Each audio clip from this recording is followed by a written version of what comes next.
As the nation readies itself for the election of our next president, we wanted to share with you a look at something truly unique as we all reflect on who our next leader will be. Only a few miles away from one of the most important battles of the American Revolution, where our first president held his dying son, all the while securing our independence, we find a larger-than-life tribute to our nation's leaders tucked away from the public eye. But it's something that deserves to be seen by all. Take a look.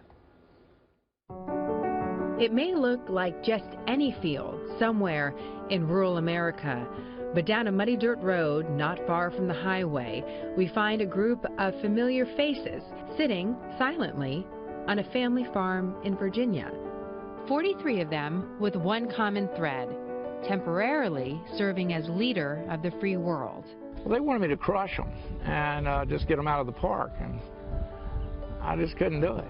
Howard Hankins saved them after a private presidential park went bust. Turns out even presidents can't escape an economic downturn. So he moved them, each about 16,000 pounds of cement and steel, onto a flatbed truck and drove them down the interstate, painstakingly under power lines one by one, and lined them all up to wait for a better home. That was 3 years ago. When you're here by yourself, what do you think about? Well, some days cleaning the weeds up and neating the guys up, and some days your mind will wander into history and once again the sacrifices that these guys made. The decisions they had to make change all our lives. Ask not what America will do for you, but what together we can do for the freedom of man. If you seek liberalization, come here to this gate. Mr. Gorbachev, open this gate. The only thing we have to fear is fear itself. You know what I think about when I look at all of these faces? You have 43 presidents out here. Is that there's a lot of them I don't recognize. Yeah. I feel terrible about that. It's hard. Luckily, we found someone to help us unravel the past. Historian Doug Wead. It's sort of interesting to look at Abraham Lincoln and see the damage in the back of his head that was in transit trying to get these statues here. Yes, this is all a metaphor for Abraham Lincoln. He was much more fragile politically than we think of today. So why would he be comfortable amongst the weeds compared to the other presidents? He was very poor. When we look at Lincoln and the Lincoln Memorial, it seems so imposing and powerful and strong. But he only lived 4 years of his life in the White House. He lived 14 years of his life in a one-room cabin in Indiana. And when he looked in the mirror, that's who he saw.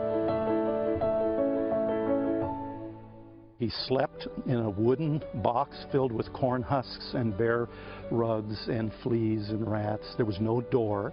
So the future of the United States hung by that slender thread. So that's why I say he wouldn't mind the mud at all. The thing I hear time and time again is that we're in an election season like no other in history because there's a character in the election that's like no other, and that's Donald Trump. But you say that might not actually be the case. Andrew Jackson was kind of a Donald Trump of his era. Here comes this guy from the West. He's profane. He uses bad language. He has a temper. He has bullets in his body from duels and from battles that he's fought. He's against the National Bank. He says it's all rigged, only he doesn't use that word. But he became the 7th president of the United States, and he took his revenge by appointing businessmen to most of the positions that normally would go to politicians. So it was an interesting time. How did that work out? It worked out quite well. There's good and bad about Andrew Jackson, but he was kind of a rock star in his time. History's very tricky. It's hard to nail down what you think people are going to believe and accept, how historians will judge history many years later. So Howard, you say out of all of these men, George is your favorite? Yeah, George is my favorite, for sure. And why is that? The sacrifices the man made and the leadership he portrayed took a lot of courage. You think out of all of these that George might be your favorite too, Doug? If he's not my favorite... it's hard for you to play favorites as a historian, right? I say he's the best president in American history. Really? Because he walked away from power. That was the greatest gift he gave to America, to say, look, I have power, and I give it up to the people. And that became a great moral example, made it tough on all his successors. Howard hopes to build a new park someday. In the meantime, the group will await its next member, weathering the elements under the weight of the wide-open American sky, as one president moves peacefully from power to the history books, and a new leader emerges. Who will they be? What will define their legacy? Their stone-faced company and the country quietly await. It's really something to see the whole group together, because you often don't see all the presidents together in one place just looking at you.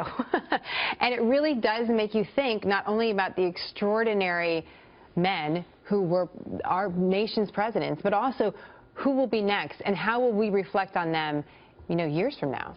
Is this now on private property? I mean, can anybody go see them, or? So it's on the private farm of Howard, and he put them there because he didn't want to crush them. Yeah. And he didn't know what to do with them, and he didn't have anywhere else to move them. So they're sitting on his family farm, and he's hoping to create another presidential park someday to honor all the presidents. He's a patriot. Howard, I mean, he figured out a way to do it with his own money, his own time, and they're just sitting there in the field.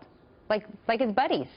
And we're going to need a new bust soon to go with the rest of them. That's right. There's only 43. So he says he does have a template for Barack Obama so that he can be added. And then, of course, we'll have to see who's next after that. Wow. Fascinating. Good job.